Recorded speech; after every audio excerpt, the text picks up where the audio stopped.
C'est un aéronef qui vole quasiment comme un avion. comme un avion, mais qui ressemble à un hélicoptère.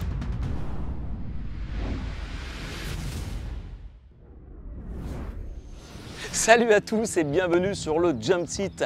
Aujourd'hui, nous allons vous parler d'une machine incroyable, une machine volante évidemment, souvent confondue avec l'hélicoptère, vous allez voir bientôt pourquoi. On a pu la découvrir notamment au cinéma dans des films d'aventure comme Mad Max. Cette machine, c'est l'autogire. Et pour en parler, notre invité aujourd'hui, Monsieur Autogire, Pascal Podogorska. Comment vas-tu, Pascal? Bien et toi? Nous sommes à Montélimar, sur l'aérodrome de Montélimar dans la Drôme. C'est ici que se trouve Planète Giro, tout simplement, c'est ça? Oui, tout à fait. Planète Giro, le temple de l'autogire, c'est ça? On va dire ça, oui. Qu'est-ce que tu fais de beau ici, Pascal? De l'autogire et de l'autogire. Mais encore, et donc tu voles, voilà. tu es instructeur, je suis pilote, instructeur, mais pas seulement. Je suis mécanicien, je suis aussi constructeur, parce que je fabrique des rotors. Tu fabriques des rotors, voilà. Ok. Donc pour la société Inverso. Ouais. Donc je suis propriétaire depuis 2012 maintenant. D'accord. Où j'ai fabriqué environ 800 pièces jusqu'à ce jour. Donc voilà. Donc je commence un tout petit peu à connaître le milieu de l'autogire, on va dire. Mais alors Pascal, si tu fabriques des rotors, ça veut dire que l'autogire vole grâce à un rotor. Et ce n'est pas un hélicoptère? Non, ce n'est pas un hélicoptère. Ça y ressemble beaucoup, effectivement. Une machine. Par contre, on n'a pas de rotor à l'arrière, on a une hélice. Alors pourquoi on a une hélice? Parce que cette machine ne peut pas décoller verticalement. Elle va décoller comme un avion ou comme un 3-axes. Ce sont exactement les mêmes machines, sauf qu'on a enlevé une aile sur le 3-axes ou sur l'avion qu'on a remplacé par un rotor. Alors, on va pas tout dévoiler tout de suite, mais vous allez voir dans cette spéciale Jump Seat un autogire. Qu'est-ce que c'est et comment ça marche?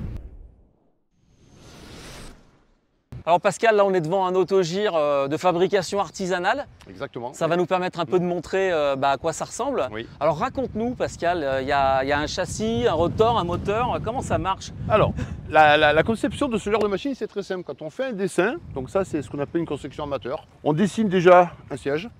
Dessous, on va commencer à établir deux lignes principales, une poutre de queue, un mât. On va y mettre donc un réservoir, un tableau de bord. Juste derrière, on va y implanter le moteur. Donc là, en l'occurrence, on a un moteur 2 temps.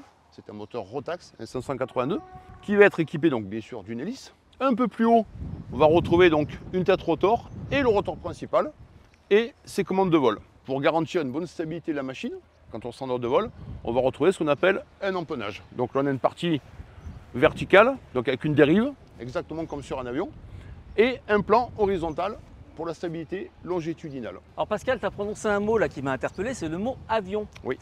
Alors c'est pas un avion en fait, non. C'est un aéronef qui vole quasiment comme un avion, mais qui ressemble à un hélicoptère. Exactement. C'est bien ça? Tout à fait. Alors il y a deux différences principales qui vont différencier, on va dire les deux. C'est qu'un avion, 9 fois sur 10, on retrouve l'hélice qui est devant. Là on est sur un moteur, ce qu'on appelle propulsif. Donc on a l'hélice qui va être derrière. Mais un avion, on peut l'avoir devant ou derrière. Il y a des avions qu'on lisse derrière, ça marche exactement de la même façon. Sauf que dans le cas de l'autogire, on va remplacer donc la voleur principale, donc qu'on appelle une aile sur un avion, par un rotor, donc sur l'autogire.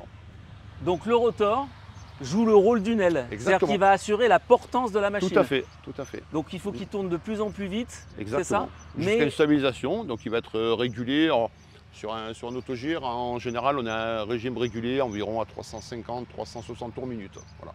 Et alors pourquoi l'autogire est classé ULM? Donc parce que ça pèse pas lourd? C'est une réglementation, c'est la classe 4. C'est la classe 4, donc réglementation ULM.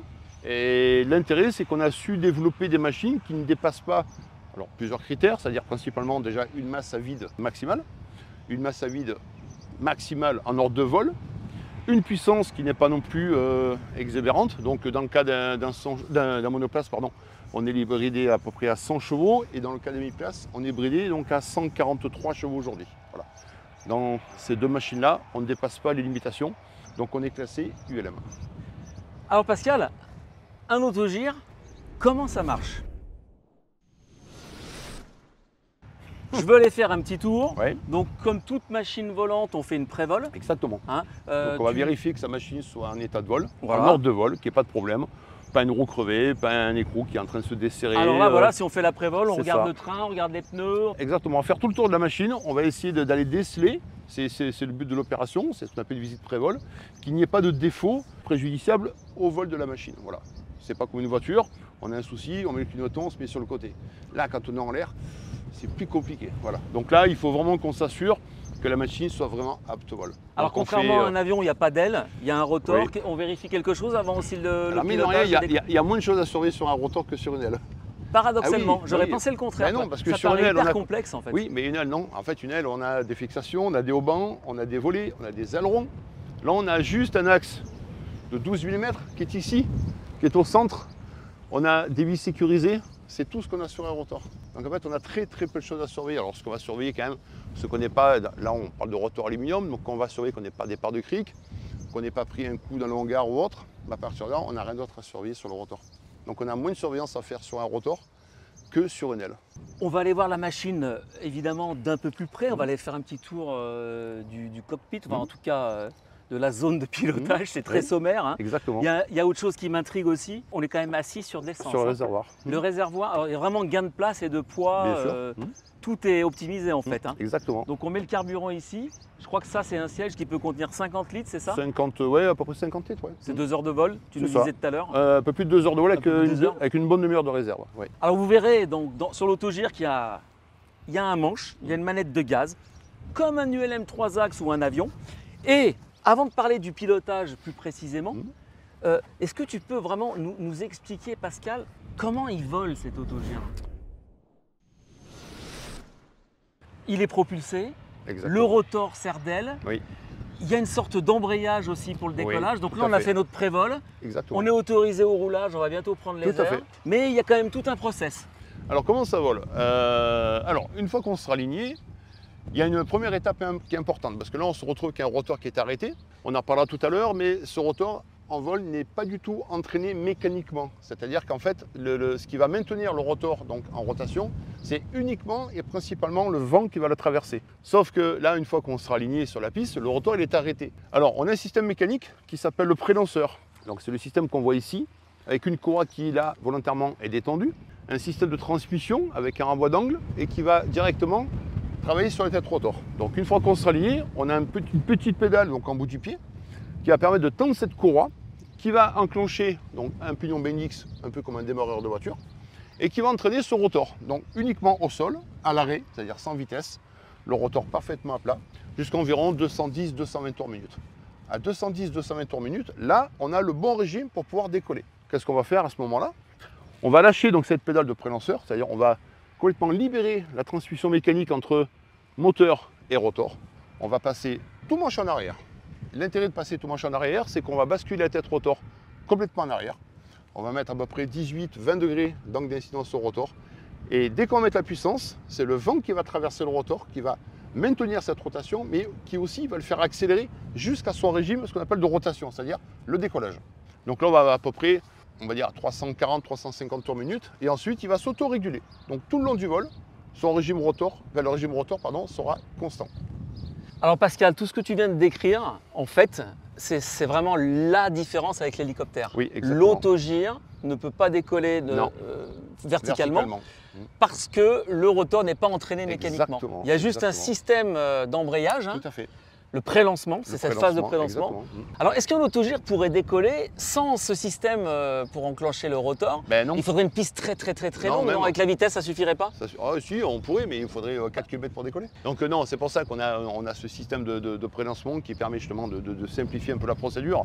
On pourrait, à l'époque, des premiers autogires, on va dire dans les années 40, 45, voire 50, ils n'étaient pas équipés de système de prélanceur. Le gars se mettait debout sur le siège et il lançait le rotor à la main, jusqu'à des 45-50 tours minute. Et après, il faisait des allers-retours sur la piste, il en faisait 4 ou 5, avant d'obtenir ces 200 ou 210 tours minute. Aujourd'hui, avec notre système de prélancement, en moins d'une minute, on a déjà ces 200 tours. Donc une fois aligné, une fois prélancé, on est prêt à décoller. Phase de prélancement, on prend de la vitesse, on est propulsé par l'arrière, le rotor atteint les 200 tours minute, ça se débraye, il y a assez de vent relatif pour que la machine Il décolle. continue à accélérer, la machine décolle et la machine se met à voler. Et alors après, dès qu'elle est en l'air, comment ça marche? On fait un palier d'accélération. Exactement. Donc on va faire un palier d'accélération. Après, ce genre de machine, comme tous les ULM, on va accélérer à 90-95 km/h, histoire d'assurer une sécurité en cas de panne de moteur au décollage.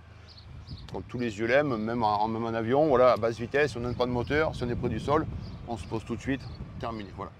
Donc là, comme tous les ULM, on va accélérer à 90, voire 100 km/h, et après on va passer ce qu'on appelle en montée initiale. Voilà. Et alors, distance de décollage, là, quand tout fonctionne bien, là, c'est... Aujourd'hui, avec le petit vent qu'on a, cette machine-là, ça doit décoller vite, ça. En 20 mètres en l'air. En 20 mètres, on est en l'air. Ouais. Ouais, c'est... Parce qu'il y a beaucoup de vent aujourd'hui. Nous sommes à Montélimar, je le rappelle. Là, on a un bon 40, et un beau Mistral aujourd'hui, ouais. Là, cette machine en 20 mètres aujourd'hui, elle est en l'air, sans problème. Donc 20 mètres en l'air. Alors après, le rotor, il tourne, il tourne, il tourne. Imaginez qu'il tourne tellement vite et on joue sur son incidence. En fait, c'est une aile. C'est un aileron géant, en fait. Tout à fait. Hein? Tout à fait. Donc après, le manche, tu pilotes comment? Alors comment ça marche, le pilotage? Alors, le pilotage, en fait, il va être très simple. Principalement, on va travailler uniquement et principalement sur la tête rotor. Et là, on se retrouve avec deux tringles qui sont reliés donc au manche principal. Si on met du manche à droite ou à gauche, on va inverser la montée et descente des deux tringles, ce qui va permettre à la tête rotor de basculer d'un côté ou de l'autre. Donc, ce qui va permettre de basculer également le plan de rotation du rotor, c'est ce qui va nous mettre en virage, soit en virage à droite, soit en virage à gauche. Ensuite, on a un système de mélangeur qu'on voit dessous. Si on pousse sur le manche, là, on va pousser les deux tringles vers le haut, qui va basculer la tête rotor vers l'avant, ce qui va permettre au rotor de perdre de l'incidence, et la machine va se mettre légèrement piquée, et perdre de la portance et se mettre en descente. Inversement, si on tire beaucoup plus sur le manche, ce même mélangeur va tirer sur les deux tringles, et là, on va augmenter l'incidence du rotor. Et là, en mettant un peu plus de puissance, ça nous permet de monter. Voilà. D'accord. Donc, le pilotage de base se fera principalement sur la tête rotor. En fait, le rotor sert à voler, à rester en l'air et à se diriger. Exactement. Après, on a un troisième axe, mais on s'en sert très très peu. C'est ce qu'on appelle la dérive, c'est ce qu'on a derrière. Donc là, il y a un palonnier. Qui est actionné par les palonniers, exactement. Donc c'est ce qu'on a au bout des pieds. Mais l'intérêt de l'autogire, c'est pas qu'une voilure fixe. Une voilure fixe, on a deux ailes et on a ce qu'on appelle du roulis inverse. C'est-à-dire quand on passe un virage, que ce soit à droite ou à gauche, on a une aile qui va porter plus, l'autre moins. Et la machine, naturellement, va se mettre en travers. Exactement. Là, naturellement, c'est un rotor. On n'a pas l'axe inverse. Que ce soit d'un virage dans un sens ou dans l'autre, on n'a pas du tout de l'axe inverse. Ce qui fait que dans un virage, contrairement à quasiment tout ce qui vole, c'est-à-dire avion, trois axes ou même planeur, on ne se sert quasiment jamais des pieds. Voilà. Alors trois axes, je précise, c'est une l'ULM. classe d'ULM. C'est l'ULM qui ressemble le plus à l'avion. C'est la classe 3, c'est un petit avion, sauf que c'est un ULM parce que ça pèse moins, au grand max 525 kg. C'est ça, exactement. Voilà. Et l'autogire, c'est la classe 4. Il y a 6 classes d'ULM, mais on fera d'autres émissions là-dessus, c'est promis. Tu as des palonniers sur l'autogire, mais tu t'en sers très peu. Non, très peu. Alors, question, j'ai eu la chance de voler en autogire, mais jamais de le piloter. Ouais. Et est-ce que le pilotage est facile? Oui, tout à fait. Plus qu'un 3 axes? C'est plus qu'un 3 axes, oui. On le compare même à la moto du ciel. Exactement. Alors pourquoi c'est plus simple? Alors déjà, naturellement, c'est une machine qui est relativement stable. Alors pourquoi? Parce que d'abord, ce n'est pas une aile, parce que c'est un rotor. C'est-à-dire dans le cas où on se chope, aujourd'hui on a un peu de vent, si on se chope une rafale côté gauche ou côté droit de la machine, la rafale va traverser le rotor sans trop le perturber. Alors que sur une aile, on se met une bonne claque, là il va falloir qu'on pilote. Là-dessus, on ne fait absolument rien. L'avantage c'est ça. C'est qu'une machine, on peut même voler les commandes lâchées. La machine, elle est super neutre, ça vole tout seul. Donc on est du vent, qu'on n'ait pas de vent, on ne va pas se battre avec la machine, contrairement à un 3 axes ou même un avion. C'est une machine qui est très peu sensible aux turbulences. Moi, je sais qu'aujourd'hui, Montélimar, on a des fois des vents à 75-80 km/h. J'ai un baptême de l'air à 11 h du matin, il y a 80 km/h de vent, on y va. C'est pas un problème, je ne vais pas annuler le vol pour autant. Donc c'est plus accessible au pilotage oui, tout à fait, oui. Pour débuter, l'apprentissage est plus technique peut-être. Alors c'est plus technique parce qu'il y a des phases de vol qui sont un peu particulières. Mais en termes de pilotage, non, c'est pas une machine très compliquée. Alors là, on peut le rappeler, ça c'est une machine, c'est même une pièce unique. Oui. C'est la construction moteur, exactement. Donc on peut aussi construire son propre autogire. Tout à fait. On peut, oui. Un moteur, alors le châssis… dessiné autour d'un châssis. Dessiné autour d'un châssis. On peut peut-être jeter un œil, peut-être aussi, on vient de parler du pilotage, mais le tableau de bord c'est très sommaire aussi. Donc il y a un manche, il y a des altimètres, une manette des gaz. Exactement. Et puis, après on va se retrouver avec des instruments classiques, comme l'altimètre, le badin qui nous donne la vitesse, un altimètre. Voilà, bon, cette machine on va aussi retrouver un compas. On est également équipé radio, Après, on a aussi le contour rotor, parce que c'est quand même assez important avant de décoller.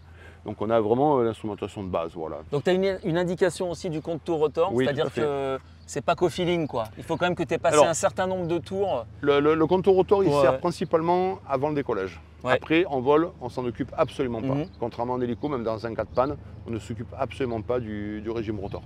Il va s'auto-réguler. Voilà. On peut voler à très basse altitude aussi. Exactement. Attention. Et surtout très basse vitesse. Dans le respect de la sécurité, évidemment. Et à basse vitesse. C'est ça que j'allais te demander par rapport à d'autres ULM ou un petit avion. Quelle est la vitesse minimale en vol pour se balader sur cette machine-là, alors l'intérêt de l'autogire, c'est que par rapport à une voilure, ce qu'on appelle une voilure fixe, c'est-à-dire une machine avec une aile, on n'a pas vraiment de vitesse, ce qu'on appelle de décrochage. Une aile, à une certaine vitesse et une certaine surtout incidence, cette aile ne pourra plus voler. Et brutalement, elle va se mettre à piquer du nez et là c'est ce qu'on appelle le décrochage. Cette machine avec un rotor ne décroche pas. Si à un moment donné on vole trop lentement, la machine va s'enfoncer gentiment, mais sans brutalité, sans danger. Donc c'est une machine, surtout ce petit monoplace là on tient 35-40 km/h de vitesse qu'on appelle en palier. On aura une forte incidence, parce qu'il va falloir quand même la maintenir. On aura beaucoup de puissance et on sera à 35-40 km/h. Mais par contre, dans toutes les configurations de vol, cette machine n'est pas dangereuse au niveau évolution par rapport à la vitesse. Voilà. D'accord. Le premier piège du 3 axes, c'est 90 km/h, on se met à monter un tout petit peu, on passe un virage un peu appuyé. Là, le 3 axes, il part sur le toit, il décroche.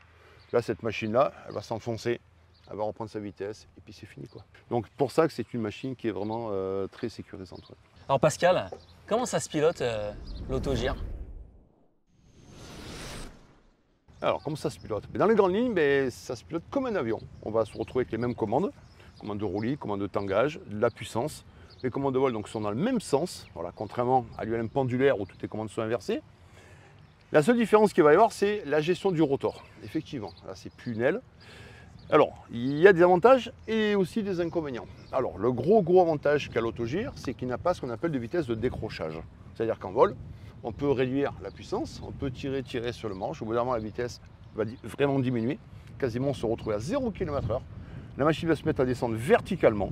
Pour sortir de là, on met un peu de marche en avant. On va reprendre un peu de vitesse et on va reprendre son sens de vol. En avion, si on fait cette procédure-là, on passe sur le toit. Voilà, ça c'est l'inconvénient. Voilà. Là, le toit, c'est le rotor. Exactement, et là on passe sur le toit. Maintenant, passer sur le toit avec un rotor, ça c'est pas possible. On est toujours obligé de garder ce qu'on appelle un facteur de charge. C'est-à-dire toujours les fesses bien ancrées au fond du siège. Donc les manœuvres un peu acrobatiques, on monte, on met un grand coup de manche en avant comme on peut faire très facilement en avion, ça en autogire c'est interdit. Voilà. Donc on a les avantages de l'un, mais aussi les inconvénients de l'autre. Mais dans les deux cas, on se retrouve avec deux machines différentes. Mais cette machine au pilotage, oui, ça reste très simple. La différence entre l'autogire et l'hélicoptère, c'est que nous, on vole en autorotation du début du vol jusqu'à la fin.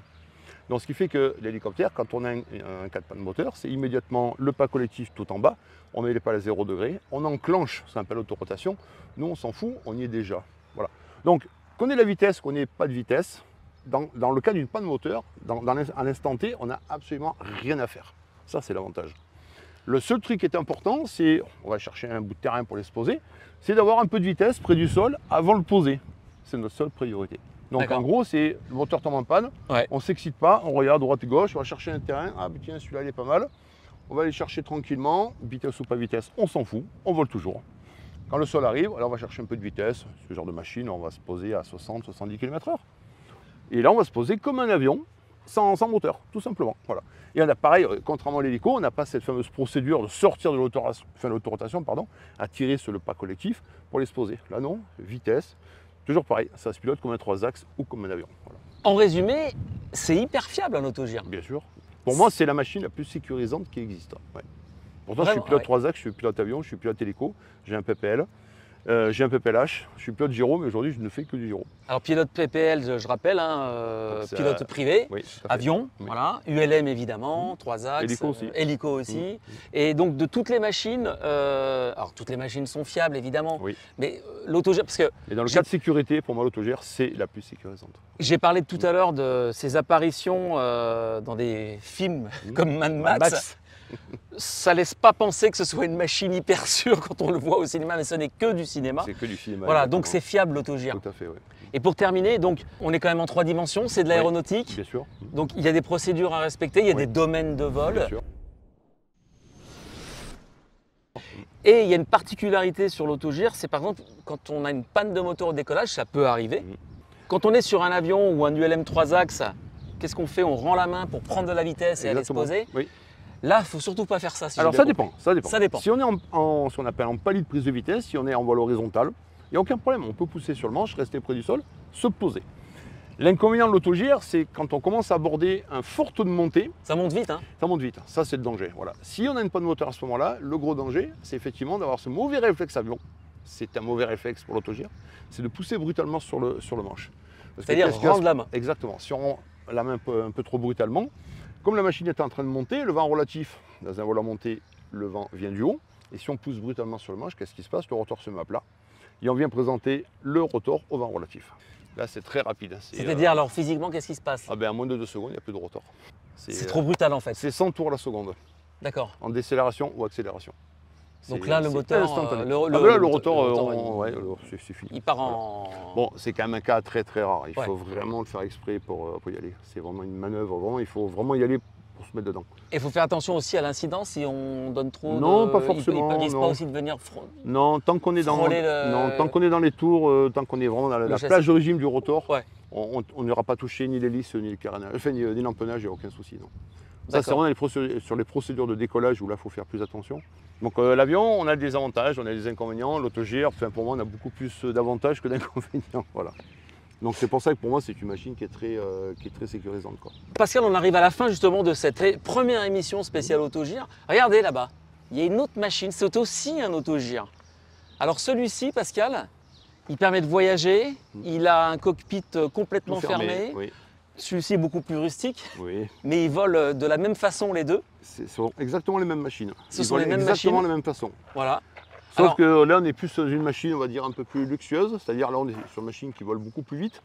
Là, c'est une machine qui est hyper aérodynamique parce qu'elle est toute fermée. Ouais. On vole en biplace. Alors cette machine, c'est un monoplace. Là, on vole vraiment dans un super confort parce qu'on est équipé chauffage, on a tout ce qu'il faut. Là, on a 87 litres de carburant. C'est une machine, on vole à 150 km/h, donc là, on arrive à 4 heures d'autonomie sans problème. Car justement, dans une prochaine émission spéciale autogire, on verra l'évolution de cette incroyable machine qui a fêté ses 100 ans l'année dernière en 2023. Et regardez l'évolution entre ces machines plutôt rustiques, un peu à la Mad Max. J'aime bien Mad Max. Et ce qu'on peut trouver aujourd'hui donc dans la classe 4 ULM, autogire, ultra moderne, cockpit fermé, biplace, beaucoup de fonctions automatisées. Merci Pascal, merci à toutes et tous de nous avoir suivis. On se retrouvera bientôt sur Jumpseat pour une autre émission sur l'autogire. Pensez à vous abonner, à très vite, ciao.